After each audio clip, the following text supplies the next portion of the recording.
You guys had a good time? Having a good time? Yeah. Yes, I'm here to tell some jokes. Is that okay? Yes. Oh, I see a few people I know. Quick one. On my way here, you know Ghana is a strange country, right? Ghana is the only place, right? You could be walking down the side of the road, just having a normal day, and you see on the wall, right? Written in bold, red, this land is not for sale. But then they leave their number. So I'm standing there confused, like, dude, if the land is not for sale, what is the number for? Maybe somebody wants to call to double check, you know. Say, hello, good evening. Please, is this the land which is not for sale? Okay, how much is the price? Okay, thank you, and God bless you too. Crazy, crazy. Ghana is the only place you could be walking and you see another wall. It says, please stop work. Produce permit by Lekman before 24 June 2008. If we are still in 2022, the building is still there. At this point, it stopped being warning. I think people see it as graffiti now. So yeah, that's dope. Who did that? It's Brighter Quay? Strange things happen in this country. Sometimes too, most people don't realize this about Ghana, but in other parts of the world, right? A wall is a structure that defines an area, right? But in Ghana, a wall is also a notice board. Everything you need to know about an area, you know from their walls. Because when you're walking down the street and you see on a wall and it's written, please don't urinate here. That means that's the best spot in the whole area to urinate. That is a 5-star urinal right there. Because if you're walking through and you see, please don't dump refuse here. That means that's the premium location for water. Please dump refuse there. But another thing though, I find about our walls is some of the things that are on our walls, they don't even make any sense. I saw this thing, it said, don't urinate here. If you do, 50 cedis or slaps. Actually gave you an option. So if you can check, yeah, it's 49 cedis. Can should I take the slap? No. Strange country we live in, Ghana. Another thing too, I noticed about Ghana is our transportation. I noticed this thing which happens where every year when they increase the prices of fuel, it comes with these trotro fights. You notice? Some people are fighting over 20 pesos, you know. Strange things happen. When you are in the trotro and they are fighting, the passengers always say the same thing, right?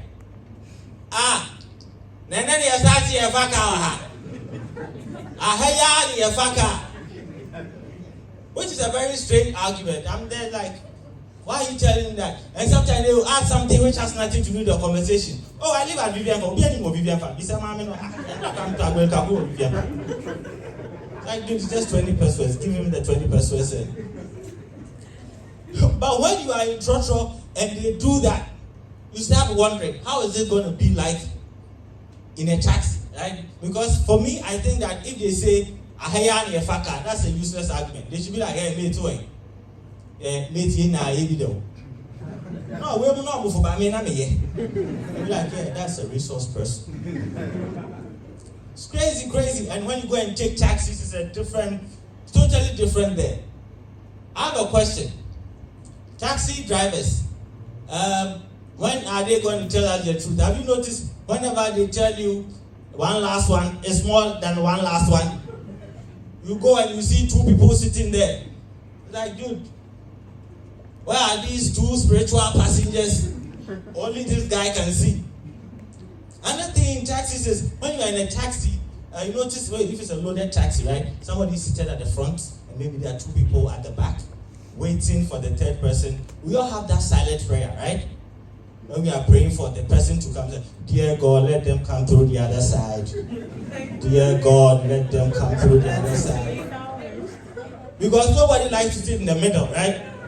So praying, God, God never listens to that prayer, right?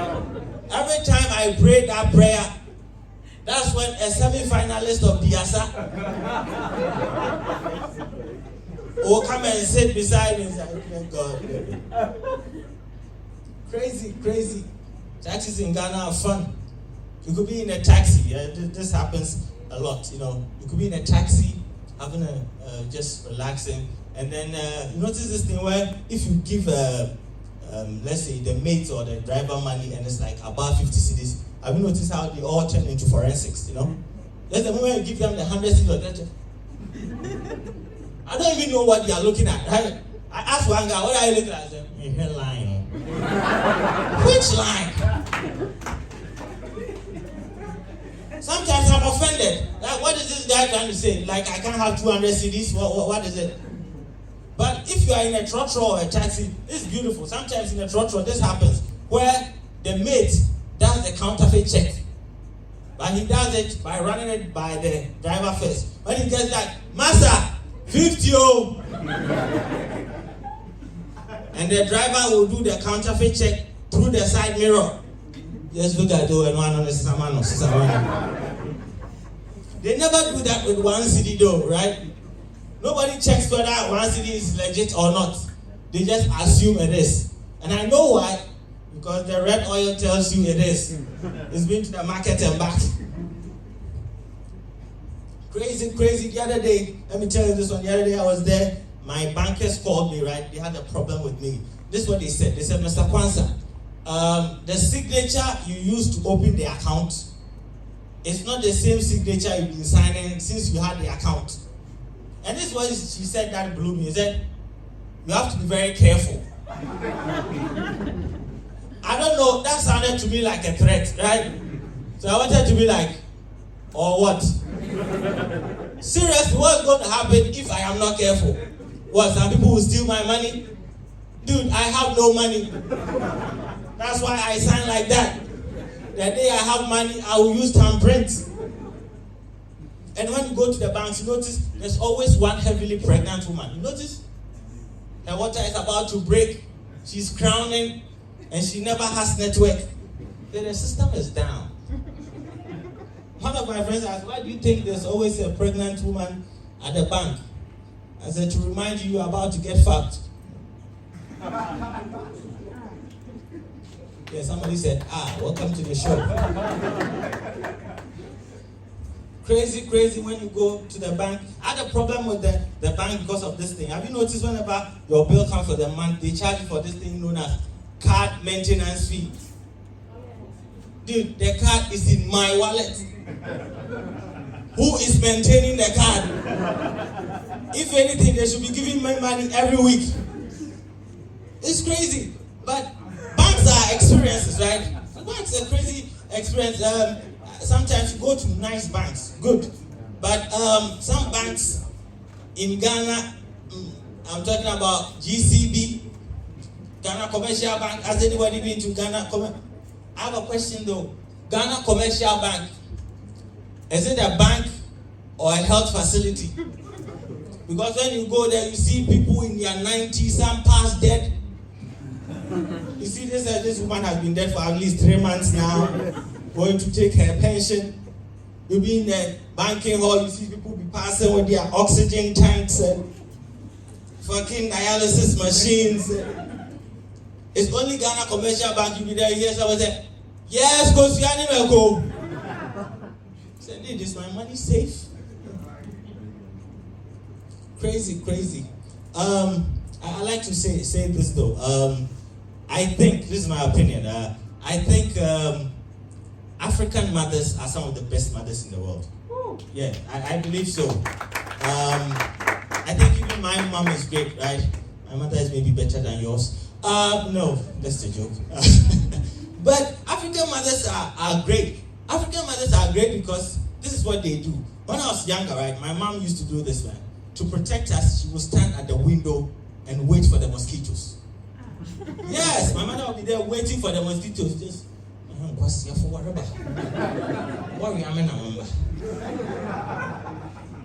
mother has time. She will wait there for them, and she never misses. One, and the mosquitoes. So I know that for a fact. In the mosquito world, my mother is wanted for war crimes because she's killed a lot of mosquitoes. My mother doesn't just kill the mosquitoes, she kills the mosquitoes and talks back to the mosquito. I want to which is very presumptuous if you think about it, because it assumes that the mosquito is fancy. For all you know, the mosquito is from, Fra. Yeah, for real, man. I think that, you notice this language like Grusi, Fra. I feel bad for those people because, those people too had to do a language course like on Grusi. Me, I have a question. How do you cheat in the Grusi exam? For real, man. Because this is Grusi, right? Entangle for an entangle. Repeat after me, class. Entangle for an entangle. And one bang. How do you cheat in that? Because I'm imagining a Grusi exam. Why is Grusi exam 2 hours? You could do that thing in 15 seconds. Because the guy who's sitting there, I imagine cheating in Grusi exam. That, Baba, number 22. Baba be like, number 22. Entangle for an entangle for an. Why that didn't come class?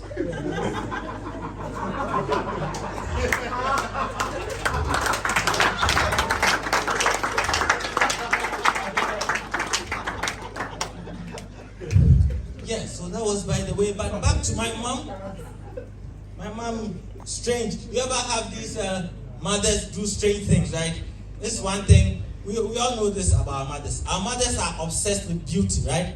I think most women are obsessed with beauty, except that sometimes they look at beauty, they look for beauty in the strangest of places, You ever gone to the market with your mom and she didn't buy a yam because I'm saying that like, dude, it's a yam. What do you want it to do? It's just puna. Dude, like atmos safasie or one of those. Just let a yam be a yam. Can you allow? Why are you judging a yam based on cosmetic standards? Strange, because I've seen my mother to buy something because mommy need to master the which is strange. She's looking for beauty in food and mosquitoes because I've seen her husband. Let me just say, I hope that man has inner handsome because wow.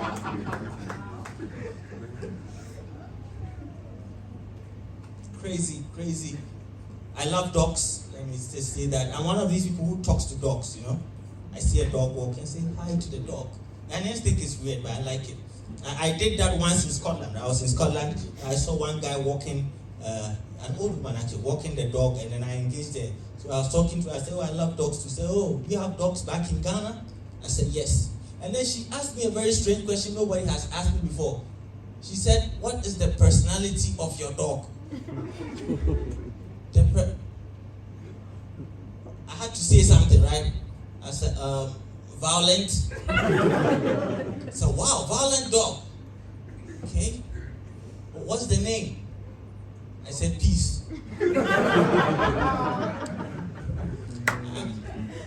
I have a violent dog called Peace because Peace is the standard dog name in Africa. It's either Peace or Bingo, dude, one of those two. If you see a dog and you don't know it, just call one of those, they will respond. Strange when you're in Ghana and you see this, the way we treat dogs, for instance. For example, the person asked me, what is the breed of your dog? She mentioned her, she said it's a Boabo and a Dachshund mix. And then she turned and was like, what is the breed of your dog? Ghanaians, we don't know our dog breeds, right? The closest thing I asked one guy, I said, what's the local dog breed? This is what he said, area dog. I said, there's a dog in the breed of their dog? How does that work? I asked my mom, he said, what I'm searching. It's like, you see, what am I offering Sabina? Where did you meet the dog called Sabina? So the lady asked me, what is the breed of your dog? I had nothing to say. Then I remembered somewhere that somebody was talking about their breed of dogs, and they said German Shepherd. So I had to make something up. I said, well, my dog is a Ugandan farmer. Makes me Kwahu Rasta. I don't, just leave me alone. I love dogs. One thing I can't stand is when I see people kick dogs. Ghanaians do that a lot. Sometimes they see dogs mating, go and kick them, blood all over. Sometimes they just kick them for no apparent reason. One time I saw a guy kick a dog in front of me. I got really angry. I confronted him and said, dude, why did you kick the dog? This is what the guy said. He said, dude, it's a dog. What do you want the dog to do? What, sing you an opera, play string quartet? What do you want? That's a dog. That's what it's going to do. That's like being angry at a politician for lying to you. That's their main job, you know. Some people got that. This game, not so much. Where are these two spiritual passengers? Crazy. Some of you know this about me. I can't cook, but I like watching cooking shows, right? I like watching them. Have you noticed there's a difference between the cooking shows outside and cooking shows in Ghana? Because cooking shows outside, most of the time, the person grading the food is actually like a restaurateur, or like he owns a place, he's a professional chef. No, not Ghana. Ghana cooking show, the last time we asked her qualification, you know her qualification? She sells wig at La Paz. Really? Because you can listen to the white people when they ask them, how does the food taste? They get very, they get into it. Yeah, the food tastes very flavorful. I think the little ingredient with the parsley went a bit overboard. But if you add that, I think it's a good texture, This is talking about food. Ghana cooking show, they ask them, how does the food, Ede. That's the thing. That's our highest compliment for food. We have reserved all our flowery adjectives for funerals. Have you noticed that? Ghanaians talk about funeral, you blow. Somebody came from a funeral one time and said, guy, the funeral they bore rough. I said, dude, do you know somebody died? It's a funeral, it's supposed to be born. I said, Charlie, the pap one says. Dude, it's a funeral. Crazy. One thing about funerals, I've noticed though with the obituaries and stuff. Why though is it that these days when somebody dies and they have the obituary, they always have 2 or 3 pictures, One of them when they were very young, one of them in their mid-age, and when they were about to die. The younger picture, I never get it, because what does that picture serve? Because I've seen people look at the obituary and just go, oh, it's not a That's all. And everybody has an alias, right? Your father dies, then one day you just alias Charlie P. When did that happen? I know you guys are a bit spent, so yeah, chop it up a little bit. Most of you guys know this about me. I did my education, university education in Malaysia. That's where I started doing comedy. But they don't know the story of how I got to Malaysia. You see, I was lied to. That's how I ended up in Malaysia. I'll tell you the story. So one guy approached me and was like, hey, do you want to study abroad? I said, yeah, dude, it's too hot in this motherfucker anyways, shit. Let's go. So he told me about Cyprus. I was going to study law. I couldn't afford it, right? So he gave me a cheaper option, which was Malaysia, right? So he told me that Malaysia, you can pay $4,000 for a whole year to study. I said, dude, we are broke, but we have $4,000, So I got my $4,000. I went to Malaysia. When I got to Malaysia, I actually realized that the school fees was $4,000 a semester. And there were 3 semesters in a year. Here's the thing. I was already fat, right? But here's the thing about being in the messy situation. You become smart, Because Malaysia is a Muslim country, right? It's a liberal Muslim country. So they have 3 ethnicities there. And they have the same trajectory of their growth as Ghanaians. They've done better. So they were colonized by the Dutch, British, and the Portuguese. We were colonized by the same people. We had our independence the same day. In fact, what they used to develop is the palm tree that they got from here. The only difference is they built roads and infrastructure with their palm oil. Ghana, we drank all our roads there. Because you've eaten it all at the Kobe joint. Have you seen when people go to the Kobe joint and they don't give them enough oil, they lose their mind. They say, Madam, I'm going to and then I'm 2 cities. Dude, you are drinking our roads, bro. So I was in Malaysia, and, enjoying the different cultures. One thing I noticed while I was there is it is rude to point at something in Malaysia with the index finger. This is rude. I asked one guy, why is it rude? He said, we don't know, just rude lah. But instead of doing this is how you are supposed to point something. You are supposed to do this. And that offends me a lot. I killed about 3 people trying to. And I was too tough, Charlie. I went a bit overboard. Yeah. Well, I beat a few people, that is true. But it's strange when you go to another country and you realize that there are a lot of things in your country too that doesn't make any sense. Because in Ghana, when you greet, you do that thing, right? Hello, good morning. It's never enough to just greet somebody and walk away, right? You have to have a little conversation. Hi, how are you? How is the family? Like I care about your family. Because when somebody asks you how you are doing, they just want you to say you are fine. Any other answer will throw them off, right? How are you? Oh, I have herpes. Like, so, is this still passing? So that was Malaysia. Malaysia, when they greet, they don't ask those things. When Malaysians see you, they say, apa khabar, which is like, good morning. But then, the next question they ask you is, you makan? Makan in Malaysia means eat, right? So they ask you, the first time they asked me, I thought they were going to buy me free food, right? I said, no, I know yet makan. The guy looked at, oh, me, I makan already. So, dude, why did you ask me, man?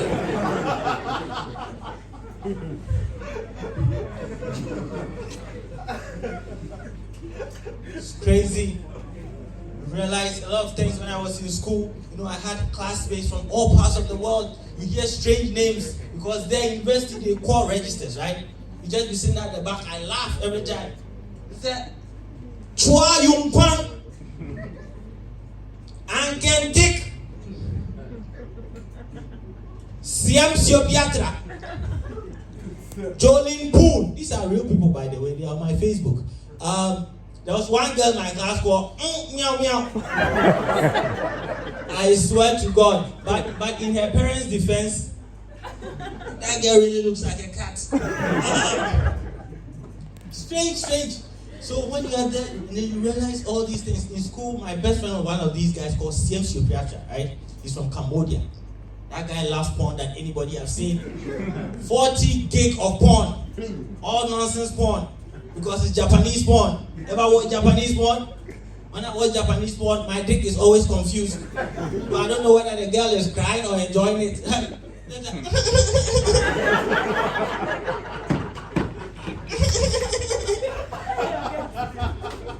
And they always say some shit, mess up and I think that's Japanese for more. That's Japanese for. So Tra watches that porn, and Tra is a porn addict, and he's very good with the internet and technology. So what he does is he can slow the entire school's internet, and he'll be using it to download porn. Tra always have fast internet, and that's my friend. So my Cambodian friend and I, we were learning about our cultures. This is what I found out about the Cambodians. You know that in Cambodia, when you are eating, right, you are supposed to make a lot of noises with your mouth. When you're eating, then that means that your mother's food is good or whichever food is good. That's what he told me. I asked him, Tra, why do you eat like that? I said, in my country, if you eat like this, good food lah. I said, dude, we had KFC. Where is your mother?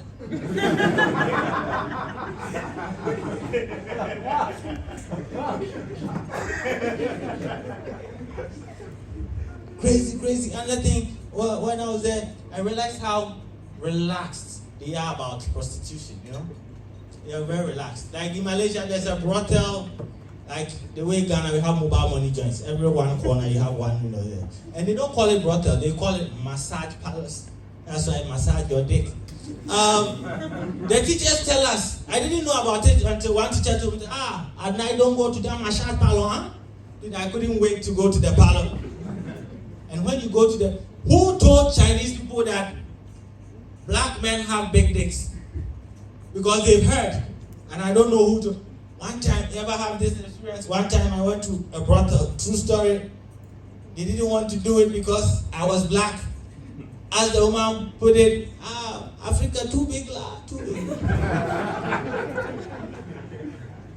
Let me tell you, the most embarrassing experience in the world, to go to a brothel horny with money and get turned back. It's a low.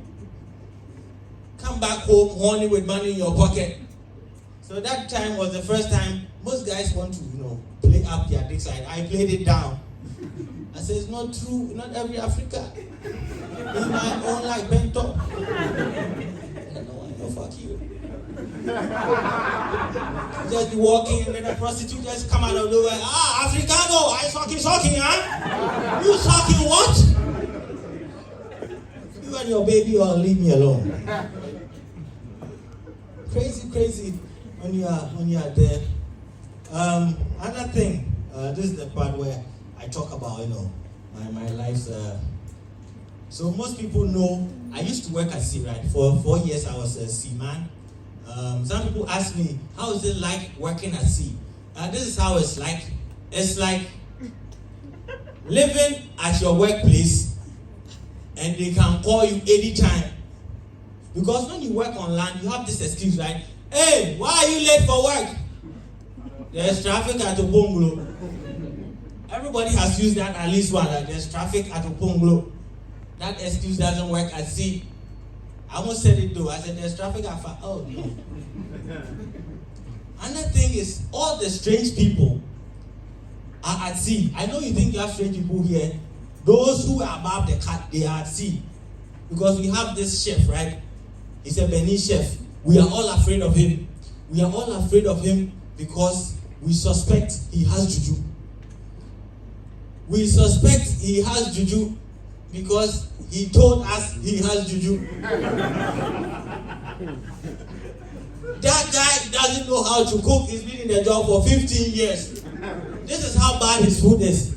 When we go to another country, another port, because his food is so bad, we rush outside to go and buy food. You know he'll be rushing out with us. Yeah, this chef is not good at all. I said, dude, you know you are the chef. Strange things happen at sea. Another thing that happens at sea is that you are away from your family and loved ones for a long time, 9 months, 8 months, and you get horny, right? You're natural, you get horny. So one time I got horny. I wanted to join this. They have porn groups on WhatsApp. You didn't know? I gave you that information. So they charge 50 cedis for membership. I paid. I was at sea waiting for my porn. 1 hour goes by, no porn in the group. 2 hours, no porn. That's when I hit the group admin. I told him, listen, maybe you don't understand the urgency of the situation, but I need that porn any minute from now. Say, our group is more lively. It's just today that is slow. So I waited another hour, still nothing. Then 2 hours later, I heard a bing. I went to check. It was a video. It said, how to treat yeast infection.